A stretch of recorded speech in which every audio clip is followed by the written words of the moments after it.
Hello guys, karon magluto ta og suman or budbud nga muron. So ang una natong buhaton kay andamo na to ang atuang dahon sa saging atong ipaagi sa kayo.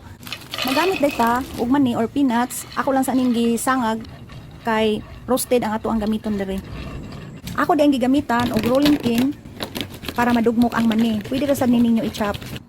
Karon maghimo na ta sa atuang mixture. Magbutang ta og 2 cups glutinous rice flour, 1 cup rice flour, 1 cup sugar, o 1/4 teaspoon nga asin. 2 and 1/2 coconut milk or tuno, dayon 1 cup nga evaporated milk. Ato lang i-mix hangtod nga musmooth ang mixture.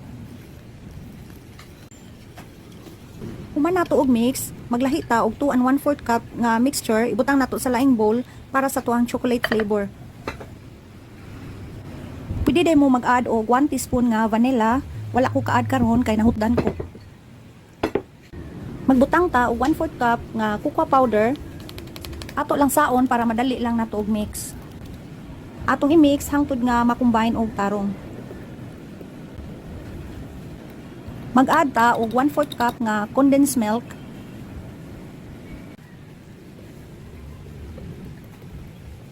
Magamit ta og spatula para tarong nato og mix ang ilawom ug ang kilid kay napay mga namilit nga wala maapil nato og mix. Karon atong unahon og luto ang ato ang plain rice flour mixture. Ato lang ning lutoon sa medium low heat kanang dili kayo sa hinay nga kayo. Kung mapurma na siya og dough, padayon lang ang pagluto kadiyot para mugawas ang iyahang oil. Kung magsinaw na gani, kana nagpasabot nga sakto na siya. Dayon atong isunod ang ato ang chocolate flavor nga rice mixture. Dayon mag-add ta atong peanuts nga gidugmok nato ganiha, 1/4 cup lang ang atong ibutang. Karon ready na ni puston ang ato ang muron. Mas nindot siya puston kung init pa. Kay kung mabugnaw na, madugay ang ato ang trabaho kay mo pilit-pilit naman ni siya hikapon. So kung init pa, madali gyud taghuman ani. Ato lang ihulma-hulma sa dahon sa saging hangtod nga mo straight ang iyahang porma. Parehas ra sa chocolate pod.